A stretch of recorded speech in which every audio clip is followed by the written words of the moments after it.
سيفة سلاسي بسم آبن ولدن منفس قدسون حدا أملاك بسم اجزابير قداماوي بزيت مالي ماخلاوي بزي لومي دحراوي زمن زي كوترلو قدمي زمنات بلوي موال قدمي زمنات نبره نخلو فترات بزي دخام زفتره ناي محرتو بحري زي لكع قدمي عالم زنبره كساب زل عالم زنبر ايو آمين بهلونا حدا بسم سلسته زخونه اجزابير حبو زي ريوو ساته زي لكفو كدسسو زي كلو حيال منفسن حيال كقامو زي كالوم زي شمو نغوس بملكوت املاكنا بمحرتون ابونا ايو بسبن بملائكه حنتي سجدت يسجدلو نعو كبر مسغانا يغبا نزر عالم كم مكرا سغان نفسن ادحنني امين بسم እግዚአብሔር ثلث قدوس هون غون سرع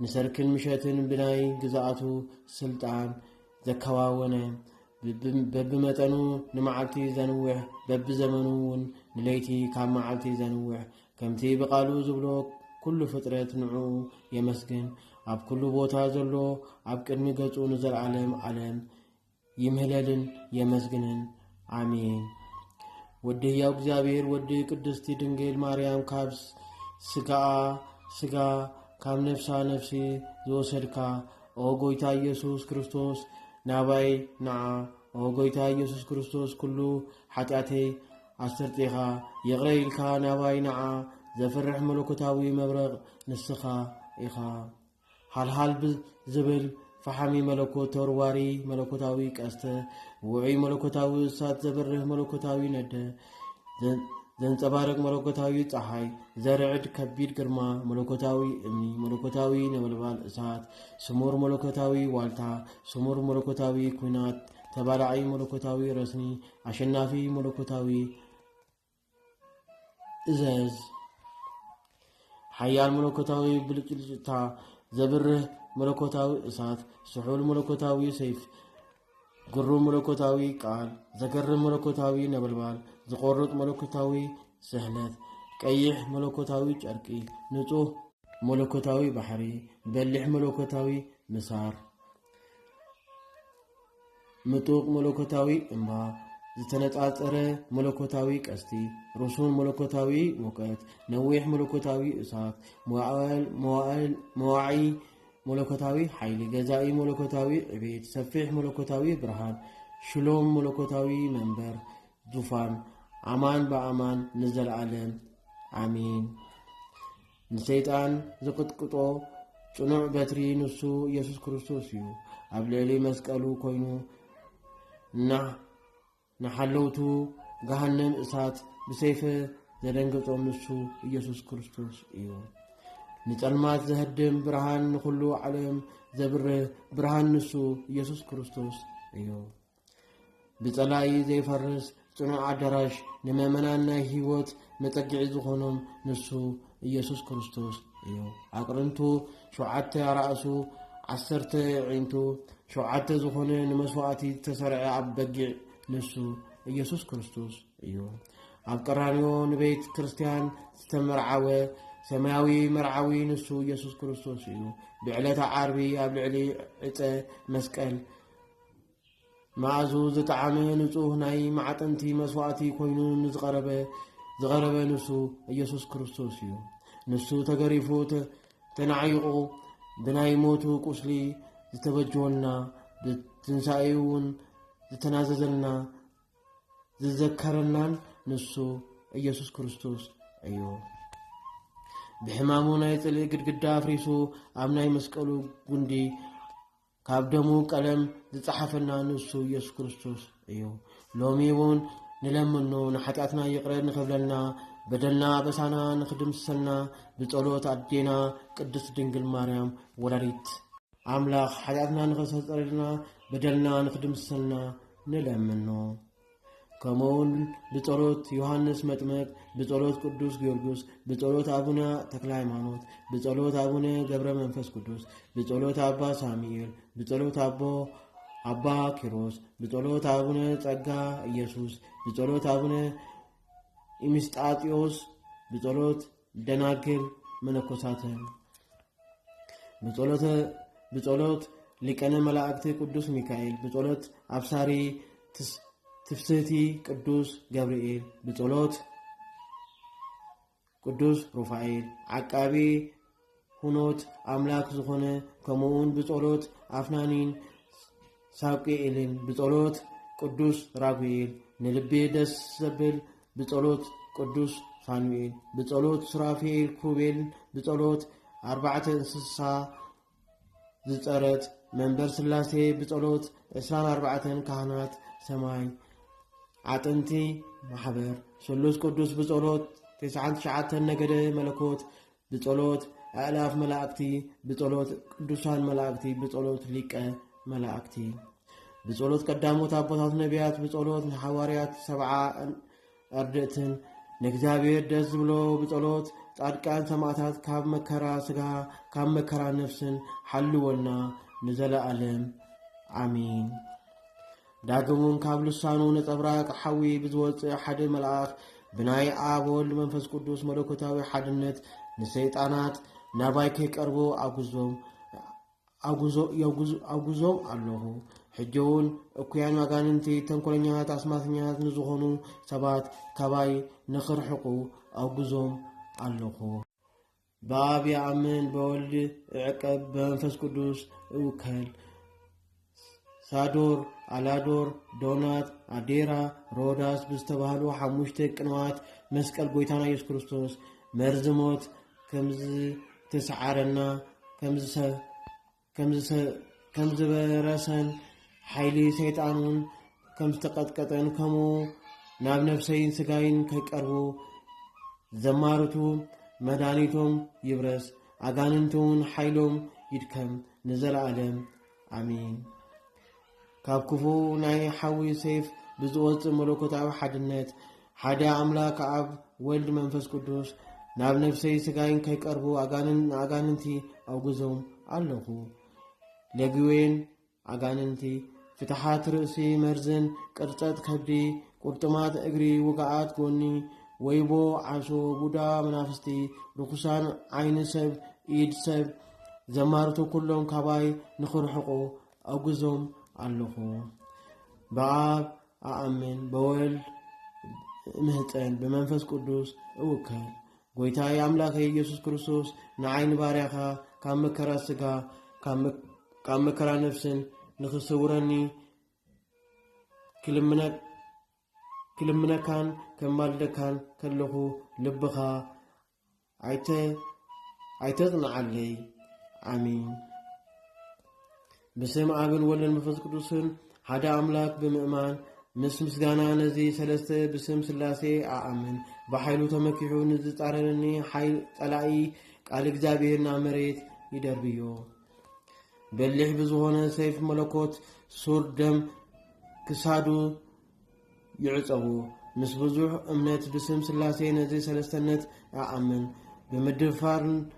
ብምድፍፋር ንዝቃወምኒ ቃል እግዚአብሔር ሰብነቱ የፍርሶም። በሊሕ ብዝኾነ ሰይፍ መለኮት ክሳዱ ይሰይፎ። አሜን። ሓድነቱ ሰለስተነቱ ብምርዳእ ብስም ስላሴ ነዚ ሰለስተነት አአምን። ብዝቃወሞ ንዝጻረረኒ ቃል እግዚአብሔር ኃይሊ የድክሞ። በሊሕ ብዝኾነ ሰይፍ መለኮት ክሳዱ ይብተኮ። አሜን። ምዝንጹህ ምስጋና ብስም ስላሴ ነዚ ሰለስተነት አአምን። ጽሌ ብምንዛህ ንዝጻልአኒ ጸላኢ ቃል እግዚአብሔር ይደምስሶ። ብዝተሳሕለ ሰይፈ መለኮት ክሳዱ ይእለዮ። አሜን። ምስ ብዙሕ ዝማሬ ብስም ስላሴ ነዚ ሰለስተነት አአምን። ሓሲቡን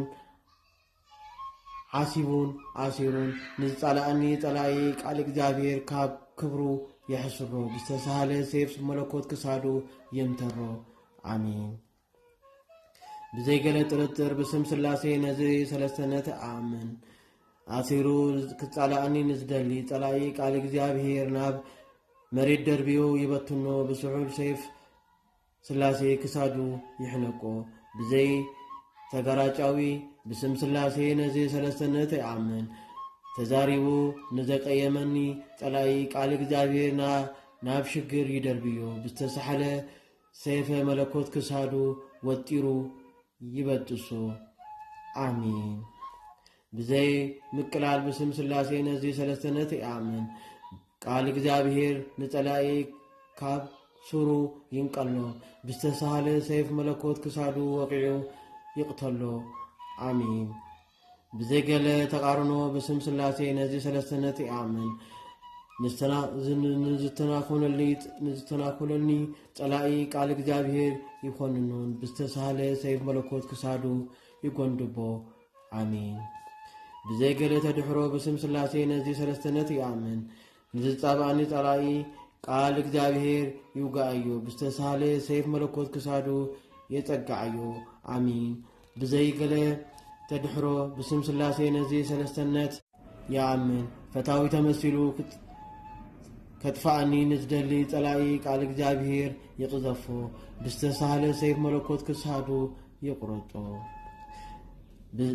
ብዘይ ምሕሳው በስም ስላሴ ነዚ ሰለስተነት ይአምን እንዳ ፈከረ ከጥቃዓኒ ንዝመጽእ ጸላኢ ቃል እግዚአብሔር ይሸንክሮ ብስተሳለ ሰይፍ መለኮት ክሳዱ ሃሪሙ ደሙ የፍስሶ አሚን።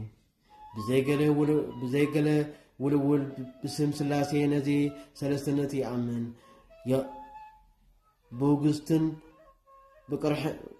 ብውግዘትን ብቅርሕንትን ንዝቃወመኒ ጸላኢ ቃል እግዚአብሔር ይግነዞ ዓፉውን ይልጎሞ ብስተሳሕለ ስሑል ሰይፍ መለኮት ክሳዱ ይቆልምሞ።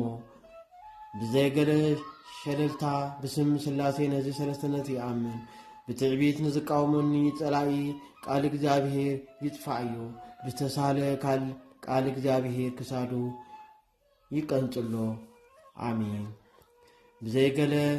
ብዘይ ጉድለት በስም ስላሴ ነዚ ሰለስተነት ይአምን ጋሻ ተመሲሉ ክቃወመኒ ጋሻ ተመሲሉ ከጥቃዓኒ ንዝመጽእ ጸላኢ ቃል እግዚአብሔር ማዕሙቅ የወርዶ ብስተሳለ ሰይፍ መለኮት ክሳዱ ይሕረዶ።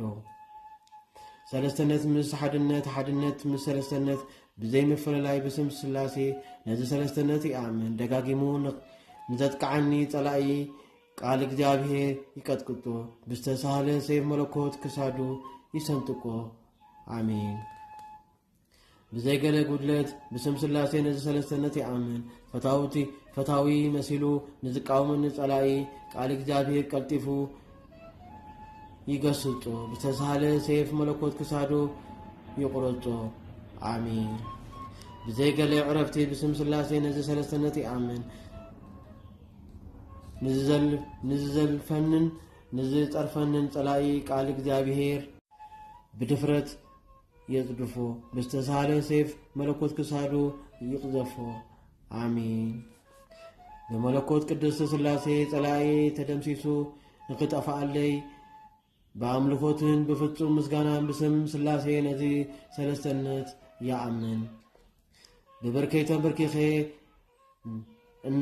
ናሰገድኩ በስም አብ አምላኽ በስም ወልድ ይአምን በስም መንፈስ ቅዱስ እባረክ ልዕል ኩሉ ዝኾነ ሓደ አምላኽ እግዚአብሔር እዩ በመለኮቱ እሾህ ኃጢአት ዘቃጽል ካብ ብርቱ ጸላኢ ጽንዕቲ ብዝኾነት ሓያል ዘድሕን ንሱ እዩ።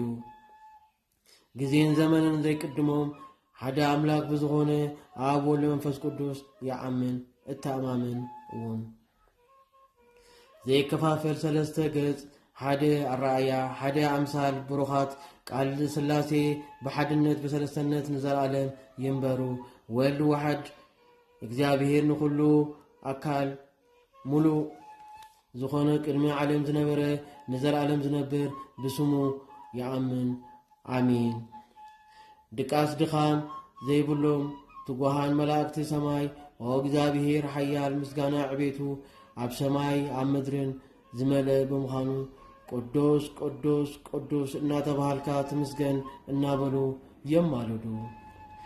ጎይታዬ አምላኬን ኢየሱስ ክርስቶስ በዚህ መለኮታዊ ሰይፍ መለኮት ንዓይኒ ባርያኻ ካብ መከራ ስጋ ካብ መከራ ነፍሲ ሓልወኒ ንዘለዓለም አሚን። በሰላም አጀሚርካ በሰላም ዘፈጸምካኒ ክብሪ ምስጋና ንዓኻ ንልዑል ፈጣሪ ይግባ።